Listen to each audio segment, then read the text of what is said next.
In this lesson, we're going to be examining the unemployment rate.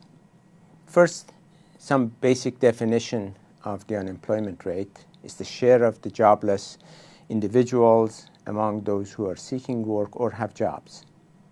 An adult person is considered employed as long as they've had a job, even if it's been very short, for example, as long as it's more than 1 hour per week.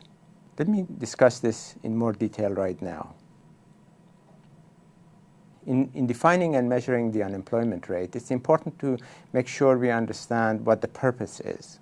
What we really want to come up with is an index of how available jobs are and how many people are out of work. There may be different ways of defining the unemployment rate. For example, people working more than 1 hour, or people working more than 5 hours per week or 10 hours per week. One can collect data, and in fact data is collected for all these measures. But it's very important to also think about what do they mean and how to interpret them. So we're going to be mostly interested in coming up with an index for the conditions in the labor market. Once we've understood the purpose of the measurement, we want to know how does the government measure the unemployment rate, and how should we be interpreting the data that we see, and what problems may arise in interpreting the published data based on surveys. Let me define unemployment rate and the way unemployment rate is measured in more detail. A person is considered employed during a given period, usually a week or a month, as long as he or she has had a job. It could be paid or unpaid, it could be full-time or part-time, but as long as they've had a job, the Bureau of Labor Statistics in the US and its counterparts in other countries consider that person employed. A person is considered unemployed if, while being surveyed, the person doesn't have a job but is looking for a job. This includes also people who may be temporarily laid off or waiting to start a new job.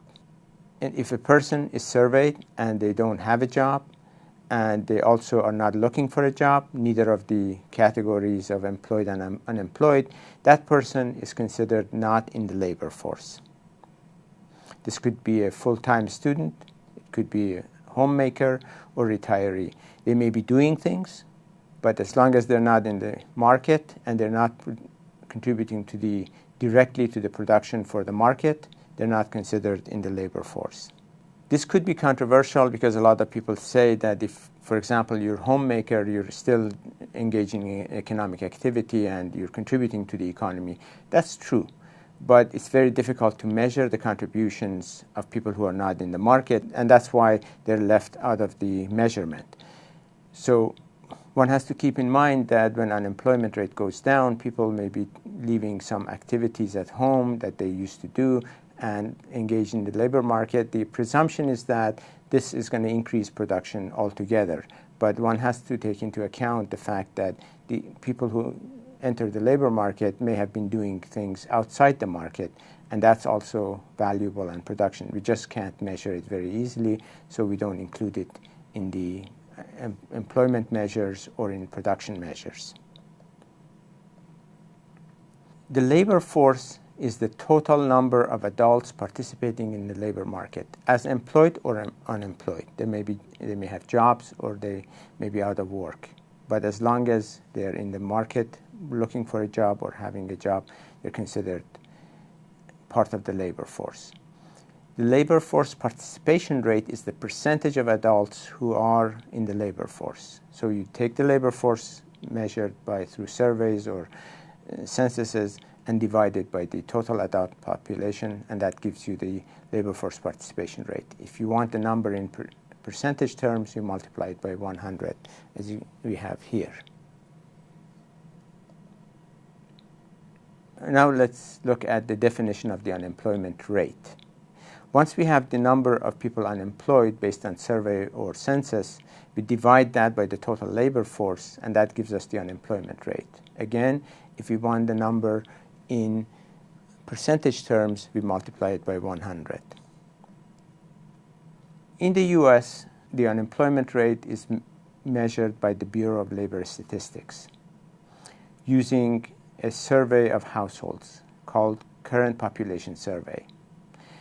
It includes about 60,000 households, and the data is collected on a monthly basis. Anyone 16 and above is considered an adult. And here's the data for February 2018. The Bureau of Labor Statistics assessed the total adult population of the United States at 256.9 million, of which 155.2 million were employed.